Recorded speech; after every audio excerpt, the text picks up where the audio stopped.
Welcome to another day. I'll begin day 3 teaching about chord progressions. We will review what we learned about chords from the previous day. I'll build upon them by saying that we can take each note in a major scale and build triads on top of all of them. I'll introduce their Roman numerals and tell them, when you put them in a sequence, they form a chord progression. Then I'll start with an activity. Campers must spread out amongst 6 stations which will be set up as 2 rows of 3. Each camper will receive 5 of the same chords based on what station they are at. There will be chords from 1 to 6. The diminished 7th chord will not be included in this exercise. When I say go, campers can either travel to an adjacent station or stay in their own station. With the other campers in their station, they may trade their chords to receive new chords. As long as each camper has 5 chords in their hand as soon as they're done, they are good to go. Here is a demonstration of this activity. There are 6 stations and these are the chords that the campers will get.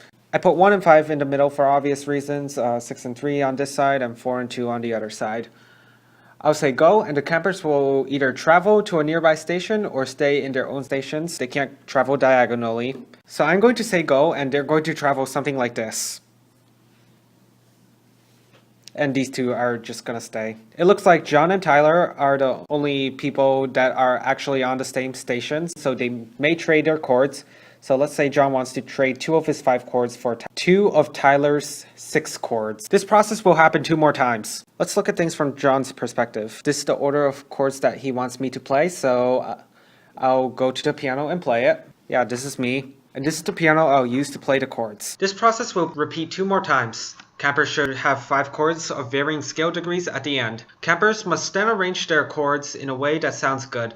An online chord progression tool will be used to help them determine the order. Then they must share their chord progressions with the class. As each student is going through their chord progression, I'll introduce the concept of cadences whenever they may appear. For example, if a student chose to end their chord progressions with a 5-1, I will point out that this is a full cadence. I'll tell them that what they've already created already has a name, and they just encountered it. That'll make them feel smart.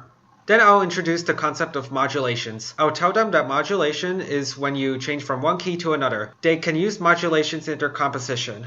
I'll present the circle of fifths in major and minor, but I won't be giving them a lesson on how it's derived. One method of modulation is modulating to a closely related key and use a progression of 5 to 1. Another method is to use pivot chords, and I'll introduce those 2 methods to them. Then we'll do an activity that will be easy to explain. So easy that I won't have to use my camera. Here's a diagram instead, showing how it would look like for the 12 campers. Everyone will write a 2-bar melody on their computers in their assigned key and cadence as shown here. Once they are finished, I'll take their motifs and arrange them. Then I'll play them and make some adjustments so the melody is coherent. Then we'll have lunch. When we get back, we'll talk about forms, structures, and transitioning between different parts. By now, campers should have many motifs, a lot of them in different keys. I'll teach them how to connect their ideas together. I'll show them various songs or classical pieces and show them how their favorite singers have structured their verses and choruses and how composers have structured their composition, like ternary or rondo form. Then they compose for the rest of the time, then go home.